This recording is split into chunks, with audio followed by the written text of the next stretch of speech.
오늘 우리에게 주신 하나님의 말씀은 구약 성경 역대하 2장 1절에서 18절까지 말씀입니다. 말씀을 봉독하겠습니다. 솔로몬이 여호와의 이름을 위하여 성전을 건축하고 자기 왕위를 위하여 궁궐 건축하기를 결심하니라. 솔로몬이 이에 짐꾼 7만 명과 산에서 돌을 떼어낼 자 8만 명과 이를 감독할 자 3,600명을 뽑고 솔로몬이 사절을 두로 왕 후람에게 보내어 이르되 당신이 전에 내 아버지 다윗에게 백향목을 보내어 그가 거주하실 궁궐을 건축하게 한 것 같이 내게도 그리하소서. 이제 내가 나의 하나님 여호와의 이름을 위하여 성전을 건축하여 구별하여 드리고 주 앞에서 향재료를 사르며 항상 떡을 차려 놓으며 안식일과 초하루와 우리 하나님 여호와의 절기에 아침 저녁으로 번제를 드리려 하오니 이는 이스라엘의 영원한 규례니이다. 내가 건축하고자 하는 성전은 크니 우리 하나님은 모든 신들보다 크심이라. 누가 능히 하나님을 위하여 성전을 건축하리요. 하늘과 하늘들의 하늘이라도 주를 용납하지 못하겠거늘 내가 누구이기에 어찌 능히 그를 위하여 성전을 건축하리요. 그 앞에 분향하려 할 따름이니이다.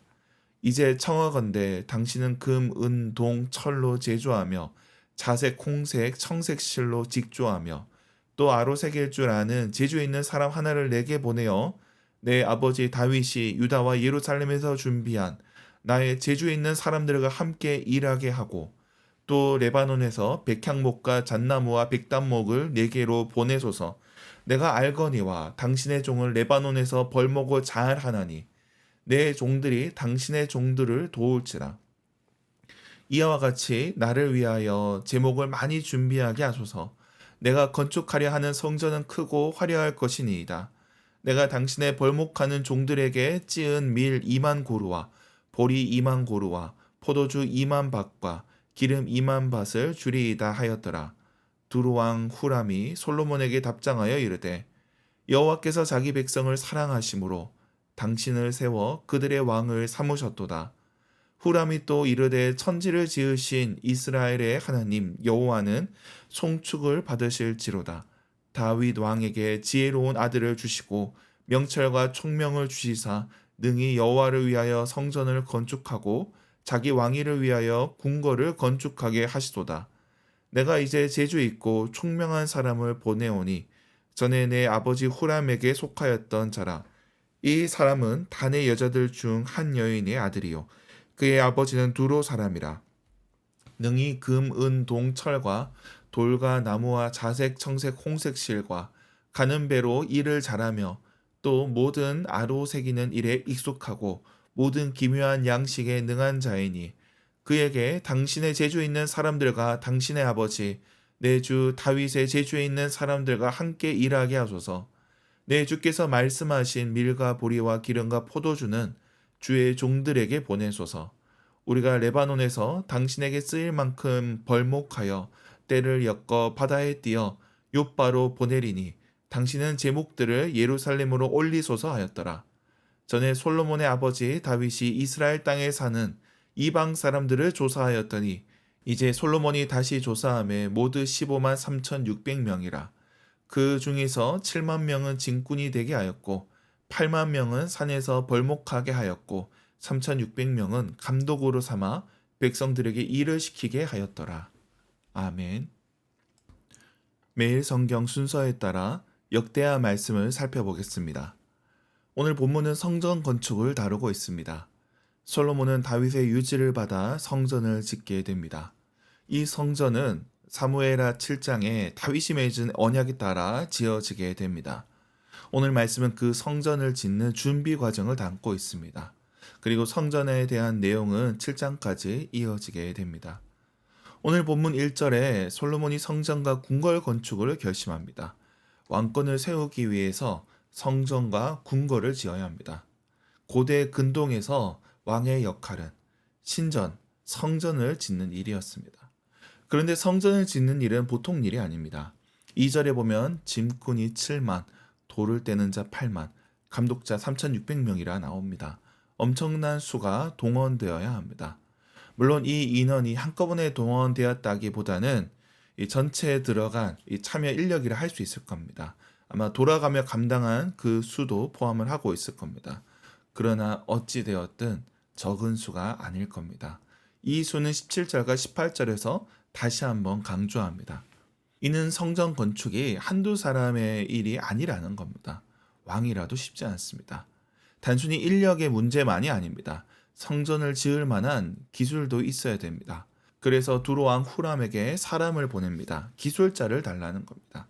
금은 동철을 다룰 수 있고 천을 직조할 수 있고 나무도 다룰 수 있는 사람, 돌에 대해서 잘 아는 사람, 다양한 재료를 다룰 수 있고 또 여러 장인들을 감독할 수 있는 전문가가 필요했던 겁니다. 그래서 두로 왕 후람은 이에 솔로몬에게 사람을 보냅니다. 14절에 전문가를 보내는데 13절에는 후람에게 속하였던 자라가 나오는데 이는 번역에 따라 후람 압이라는 이름으로도 그렇게 번역할 수 있습니다. 이는 열왕기상 7장 13, 14절에 나오는 인물과 같은 인물로 보입니다. 그렇게 성전 건축을 준비합니다.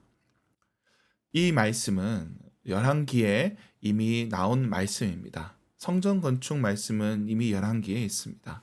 그런데 역대기 기자가 이를 다시 반복하고 있습니다. 역대기 기자는 다시 세워질 나라, 그 나라가 하나님과 바른 관계에 세워지고자 그렇게 기대했습니다. 그래서 역대기의 말씀은 성전을 중심으로 하나님과 회복된 관계를 기대하고 있습니다.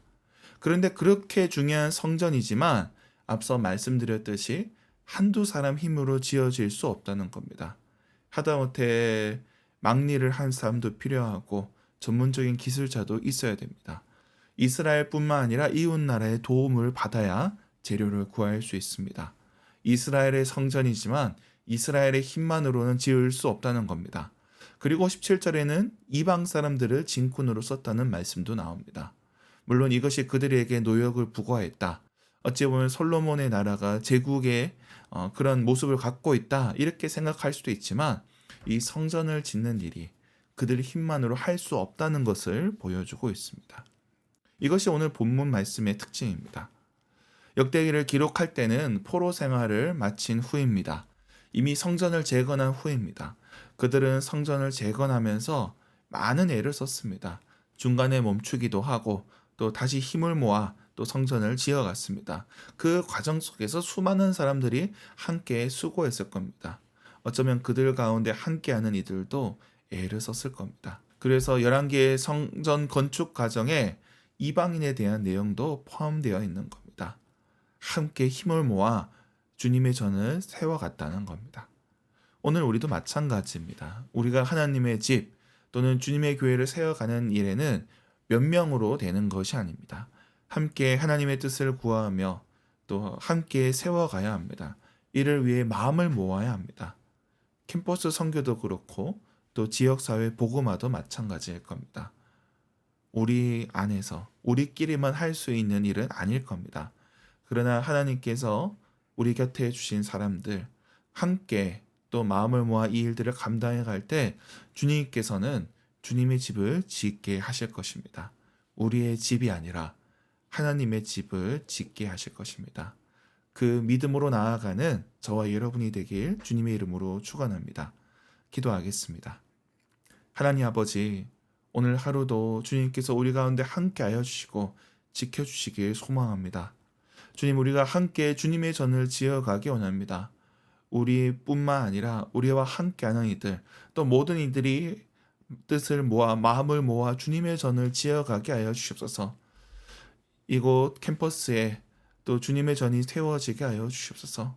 이 지역에 하나님의 나라가 임하게 하여 주시옵소서. 함께 주님의 나라를 세워가는 주님의 백성들 되게 하여 주시옵소서. 우리 가운데 연약한 지체들이 있습니다.